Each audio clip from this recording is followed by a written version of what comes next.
Come on, you guys. Let's go. Obviously, considering the context of this season, I'm going to take 3-2 wins against Newcastle. Am I happy about some of the goals we scored today? Absolutely. Am I a bit annoyed by some of the goals we conceded today? Of course I am.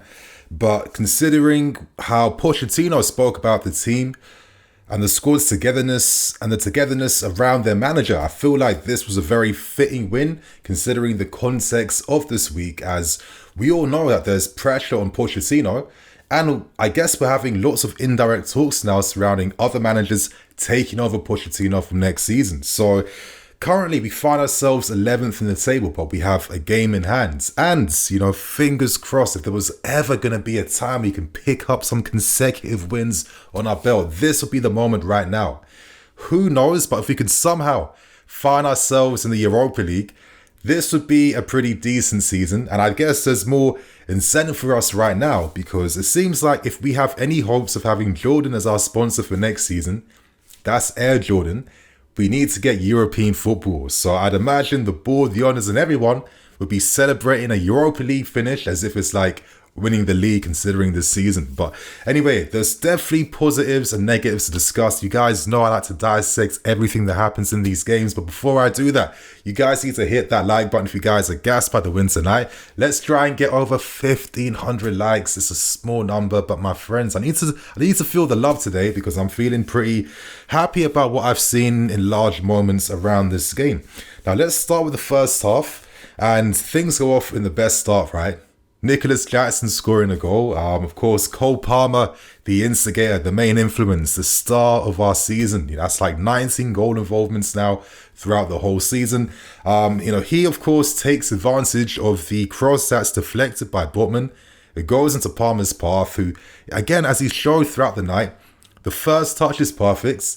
Second touch, he's striking the ball, and he struck the ball in a way where it literally directs into the path of Nico. And Nico's been doing these little back flicks all season. I guess it's instinctual for him at that point to just stick his leg out. And that was enough contact to steer that away from their goalkeeper. So to score very early on, it helps so much because you change the complexion of these games. It means that you have a bit of an advantage. But you know what? It's quite interesting, though, about how we decided to tackle the game, even though we went a goal up. Because I did feel like at times, in that first half, where we soaking up a bit too much pressure from Newcastle. I was noticing Livramento constantly being that outlet out wide. He was winning foul after foul down the right hand side. And as the half was going on, I felt like Newcastle's, pressure was actually growing and growing. So I guess it was no surprise to me in the end that they were able to get the equaliser before the first half whistle ended. Now, we have to discuss that crazy period which led to that goal. It was mistake after mistake after mistake in that sequence. I'm sure all of us were just pulling whatever hairs we have left out of our beard or head or whatever, because it was so avoidable. It was so avoidable. And I guess for myself here, it felt like each mistake got worse because another player kept coming in to try and rectify the mistake made by someone else, but then they were coming in, they were panicking, they were making the situation even worse for the next man. And then in the end, of course, Bruno Guimaraes, I have to say, great play, great composure to play a little clipped ball over the top into the path of Isak, and Isak showed in that moment, this is the quality and composure you need to have at this level, because some people might criticize guys like Disasi or guys like Petrovic for not having like ultra instinct awareness in terms of preempting what was about to come, but it doesn't work like that. Maybe Disasi, he could have maybe been a bit more aggressive to close that space down between, Isak and his strike. He's not that type of guy though, and I guess most defenders would tend to back off, but I don't know, that's something I would like to see personally, and I don't blame Petrovic whatsoever, because what could he necessarily do? In a moment like that, I feel like the advantage is in Isak's hands, and if that was us, you'd want your striker to at least put his shot on target, right? So that was a great goal from him in the bottom right corner. And I guess, I'd imagine in that second half, Pochettino wouldn't have been a happy man, because I saw in the TV replays he was shaking his head at the absolute nonsense way in which we conceded that equaliser. And whatever he did in the second half definitely worked. And as I said, I like to be fair. I like to keep things honest. And I think there was one massive tactical decision or switch which really gave us that advantage in the second half. You know what that was? I'm sure a lot of you guys noticed that. But that was basically swapping the position of Raheem Sterling on Conor Gallagher.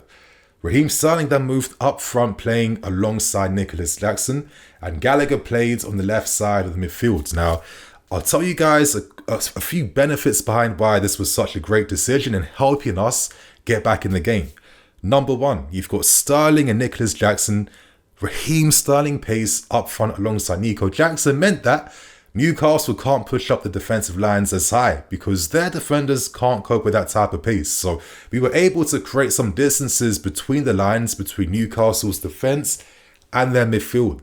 By having Conor Gallagher dragging runs, of course, down the left-hand side, it meant that Cucurella could focus more on maintaining his position in a back four instead of having to leave his position to engage a winger because, especially in that first half when Livramento was receiving, on that right-hand side time and time again, it meant that either one of Raheem Sterling had to pick up the run or Cucurella had to leave his position and engage further up, and these guys weren't doing an amazing job. I have to say, I thought Cucurella today, incredibly mid. It's a bit of a shame because I really thought that season he had with Brighton, I even said after that season, he might be a smart guy to sign as competition alongside Ben, and I've got that one absolutely wrong. Yes, he's just come back from injury. I'm going to accept a little bit of rust, but some of his involvements today, his use of the ball, just the lack of understanding with his teammates. There was times when he was playing he can't even play the ball out wide on the left, in behinds. You know what I mean? He can't even do the basics. I'm thinking, Cucurella, man, he's not been the signing I hoped he was going to be. But getting back to the tactics, Gallagher making it basically like a 4-4-2 or 4-2-2-2. It meant that we had more bite in midfield. We could win the midfield battle, which you saw us gradually doing as that second half was going on. And you could literally see this because as the second half started, it was no control. The ball was bouncing around. No team wanted to control the game from that point on, but we were slowly able to just show our gradual ascendancy in that second half. Malo Gusto was pushing a lot wider and getting further forward and getting more involved. And I guess it was no surprise that in the end, all that positive play and pressure finally came when Cole Palmer finally scored a goal from outside the box. Now, Palmer's been testing this shot throughout the entirety of this season. He's been doing it left, right and centre a couple times during a game. And personally, I love when I see players doing stuff like this because it tells you that they know exactly what they're trying to do, the improvements they need to make, and what they have in their game. Because this was something I would see from Frank Lampard quite a lot of times when I was younger, where before he scored that classic goal, he attempted that shot maybe 10 times throughout previous games first before his moment finally came. So for myself, that is the marks or the small early signs of a great player in the making. And I do think Cole Palmer definitely is a great player in the making because without this guy's goal involvements, his goals or assists for us this season, I think we're absolutely finished. I think statistically, he's involved in more than 40% of all our offensive contributions, which is kind of mad. And think that he's left Man City and firing on all cylinders right now. Speaks a lot about this kid's abilities as a player, his mentality and his seriousness as a football player, because I love that goal. The fact that the first touch, again, as you saw with the first moment for Nico Jackson's goal, the first touch, that he controls, just puts the ball, pushes it away to the second touch and be a strike. And at this level, you need to be quick, you need to be incisive. Every split yard you make for yourself, this is the difference between scoring a goal or missing your moment. And Palmer took that perfectly. He smacked that ball, laces, pure power and technique and directed that bottom right corner. It was too early for their keeper to deal with. And of course, making it 2-1 in that moment was absolutely key because when you have the ascendancy, when you have the advantage over your opponents, you have to take advantage of that by scoring because that's what deflates the opposition. That's what gives you that moment where you can capitalize further and make your chances come. And You thought maybe that might come. I think one of the moments of the second half which had me just pulling my hair out was Raheem Sterling. Now, I was thinking to myself, seeing it on TV, listen, Palmer's on your right-hand side, yes, Sterling. You've been in this position a lot.